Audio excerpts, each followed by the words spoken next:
Hello, everyone. In today's podcast, I have with me Ms. Madhabi Puri Buch. She was the first woman to head SEBI, and she was also the first non-bureaucrat to be at the helm of affairs at SEBI.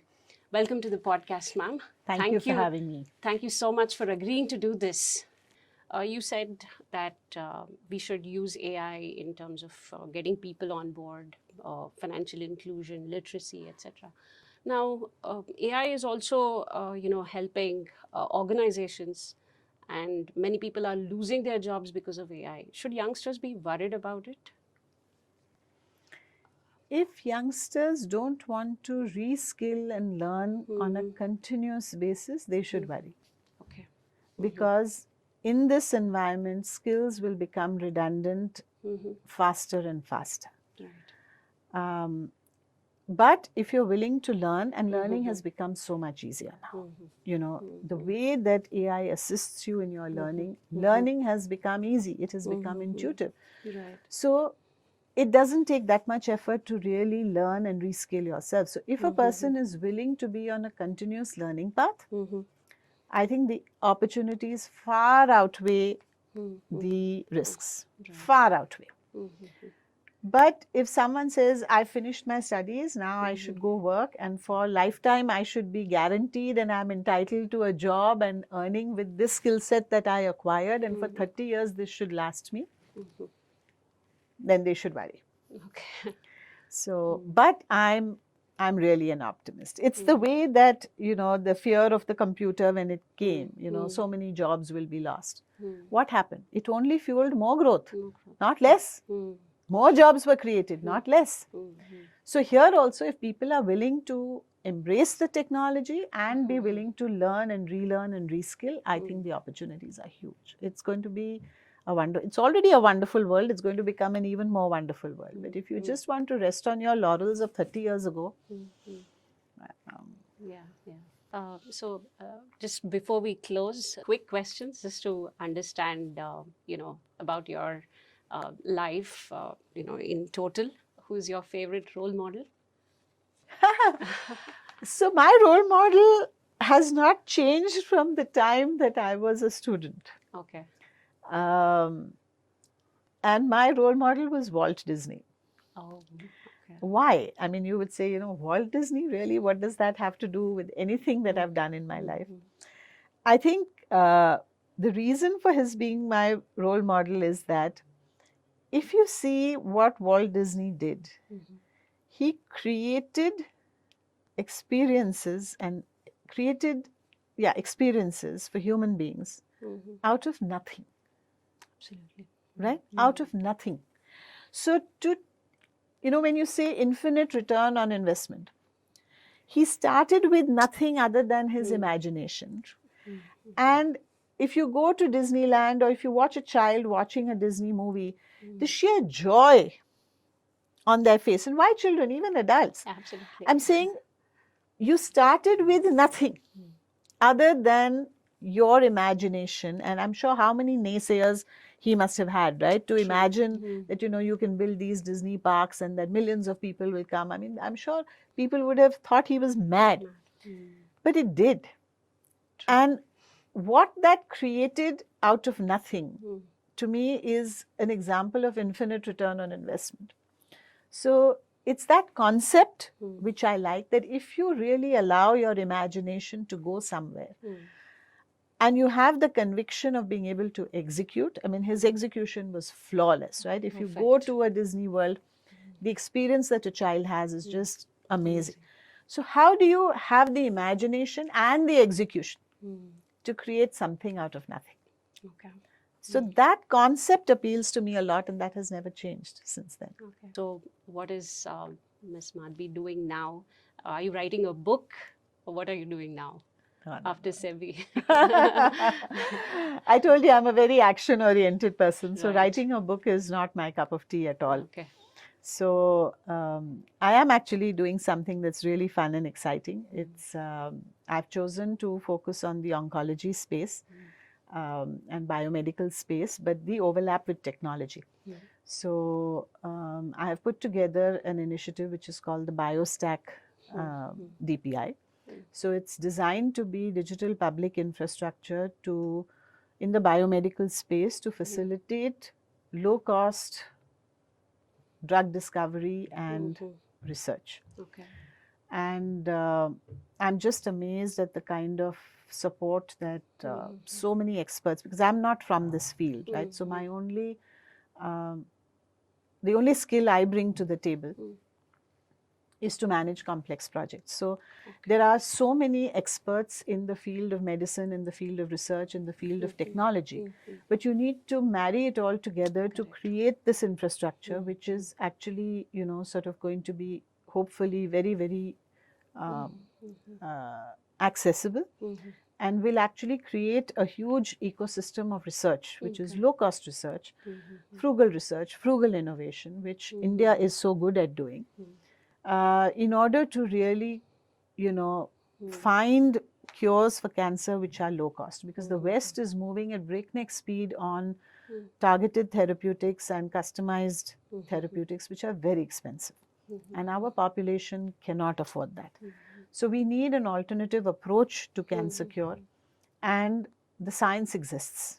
You know, every expert that I have spoken to says that the science exists to create low-cost solutions. But there is no commercial incentive for commercial organizations to do that. So, which is why there needs to be somebody who creates that infrastructure so that you have a whole, possibly tomorrow, a whole startup ecosystem in the biomedical space, which is actually able to take this end to end and deliver low-cost therapy. So it's a very long gestation project. This will take 10 years at the very least. But I have started, and it's very, very exciting. And I love every minute of the learning that I'm going through. So let's see. Okay, very nice. So does it include even people from the electronics background in the sense? Oh, yes. So when you see, I mean, probably an ultrasound machine or, you know, a scanning machine or something like that, will that also be a part of this DPI? No. So this is focused on drug discovery. So the diagnostics piece, there's already a lot of AI that is happening in the diagnostic space, whether it is scans, etc., whether it is blood work. So a lot of AI is already being deployed, and there's a lot of work that's happening there, and there's enough commercial incentive to do it, and it's happening. This is really about more fundamental research. So the idea is to, which is currently, you know, very expensive and takes a very long time. So to design a new drug or even to repurpose an old drug and get approvals is a very long and expensive process. So, you know, when you say that you want to do something which is going to make a difference and move a needle, you pick something where there is a real problem. Absolutely. Right? So why should it take billions of dollars and 15 years to find a new therapy? Correct. Right? So that's a problem. So if there is something that we can do to use technology to shorten that cycle by an order of magnitude, and therefore the cost by an order of magnitude, and improve the probability of success. And these things are not, I would say, they're not a figment of our imagination. These concepts already exist. There is a concept of in silico testing of drugs, which means you test digitally. You don't test in a laboratory. This is pre-laboratory. How do you increase your success in the laboratory and in the clinical trials is you do very rigorous testing digitally. So you build virtual models of cellular metabolism and the pathways and the drug interactions, and with that you're able to do enough testing of drug molecules so that by the time you reach the clinical trials, your probability of success is much higher, and therefore costs are lower and time is lower and all of that. So that's the hope. It's a very ambitious project, but one step at a time. Sure. Next question.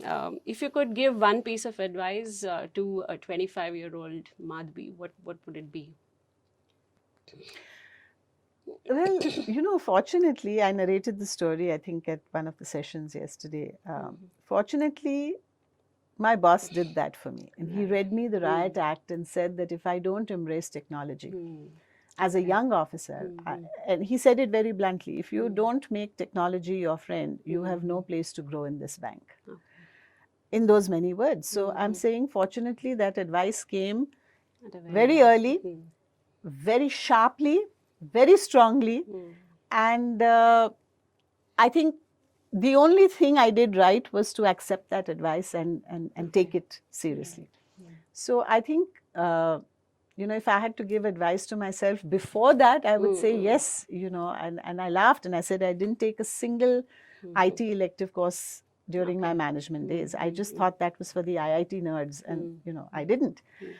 If I could dial back the clock, I would do that. But it's okay, I made up later. Sure. Have you ever considered being a professor in some institution? No. I mean, if I speak the language of a student, I can hear you for the whole day. No, I'm a very action-oriented person. So I like to get my hands dirty and do stuff. Okay. I'm just wired that way, I think. Okay. Maybe an alternate career choice for you would be a teacher or a professor. I mean, that's Someday. what I would I feel. Okay. Last question. Favorite movie? Whoa. Maybe lots, but yeah, one of them. Yeah, I watch a lot of movies. Oh, okay. And thanks to all the streaming, it's now so easy to do it at your own time and convenience. Movies have different genres. They do different things for you. So some movies are just fun, good time pass. You really enjoy it. Some movies, really make you think or inspire you, and they really make you think about things and about issues. And there are some movies that just touch your heart, right? They're just, they make you feel something. And most often, films are in one or the other bucket. And there are lots of very nice films and all, and I'm quite a movie buff, so I'm very happy watching movies. Lots of movies I would enjoy. But I think if I were to try and say some combination of what I enjoyed watching and it meant something to me, I think I would pick two movies. One is My Fair Lady. It's a very old movie based on George Bernard Shaw's play Pygmalion. Of course, Audrey Hepburn was amazing in that. And the second, somewhat more modern day version of that, I think, is Pretty Woman. And I think why I like them is because the central theme of the whole thing is that you can do whatever you want to do, whatever you believe you can do. And there's really nothing stopping you if you really put your mind to it. Sure, there's an element of luck, but and you have to find your Professor Higgins, and you have to, but I think it just is not only very entertaining watching, but also very inspiring. Very nice. Yeah. Thank you so much, ma'am, for doing this podcast for us. As Basanti says, आपकी बातों में समय का पता ही नहीं चला. Very nice. Thank you so much, ma'am. Thank you.